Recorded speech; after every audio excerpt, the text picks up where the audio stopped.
काली TV रे प्रचार है प्रताप षडंगी टिकेट कटिगला हठात तार 2 घंटा पर कहला से टिकेट पाइले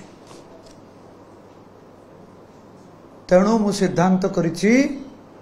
मु बालेश्वर लोकसभा स्वाधीन प्रार्थी हिसाब रे लड़ी मु बीजेडी को जीविनी कांग्रेस को जीविनी मु स्वाधीन प्रार्थी की लड़ी कारण मु हूँ असल बीजेपी मु हूँ बीजेपी आउ मु एठू जदि जीते ताहले जो दिन जीतबी सही दिन कि तापर दिन बीजेपी रे मु मिसी एटा हूँ मोर सिद्धांत खारबल स्वाई हूँ सिविल सर्विस रु आसथिबा चाकरी छाड़ देकी 8 थर पार्लियामेंट लड़िथिबा ओडिशार 4 लोकसभा रु लड़िथिबा प्रथम केन्द्रापड़ा तापरे बालेश्वर 5 थर तापरे कटक तापरे जे हूँ कंधमाल ए हूँ खारबल स्वाई कौन सी कॉलेज रे क्लर्क नथिला से सिविल सर्विस आसला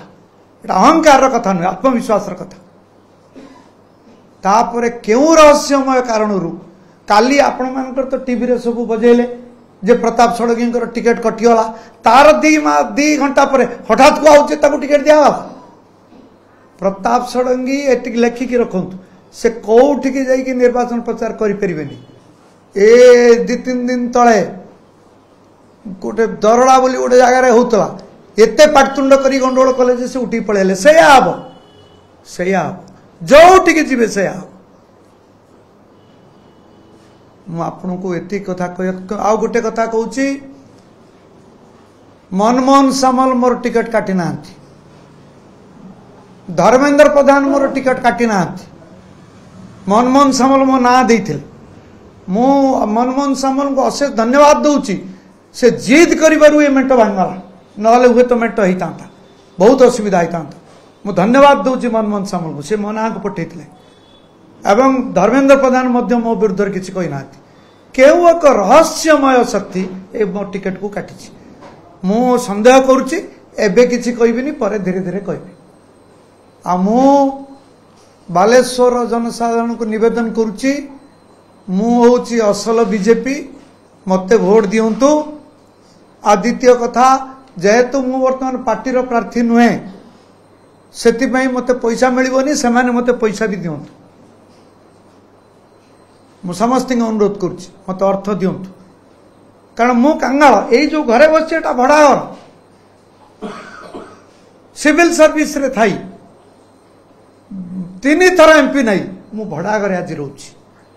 मोर किछि नहीं मु भिकारी मु पैसा टे नहीं कई चैलेंज कर पाखर मु पैसा टे के जीवन में थर नहीं तेणु जदि 7 लोक आ मु हूँ आरएसएस रो लोक मु हूँ राम मु बाबरी मस्जिद मु निजे जाइतिल भांगियो सेतबेले मु थिली सेतरे मु बीजेपी रे मिसिली 90 मसिया रे 92 मसिया रे मु जाइकी निजे बाबरी मस्जिद भांगी मु एठी हमरो रायबरेली जेल ले 8 दिन थिली सेठी ए मरी गलेनी मंगू दत्त एठी से भी मो संगर जेक थिले तेणु मु बालेश्वर जनसाधारण को निवेदन करुच्ची मते जदि योग्य बोली भावुता आ मते जदि बीजेपी बोली भावुता मते दियंतु मु छद्मवेशी बीजेपी नुहे मु असल बीजेपी मते भोट दियंतु आ मते जीते की पठांतु मु बीजेडी की जीविनी मु कांग्रेस को जीविनी।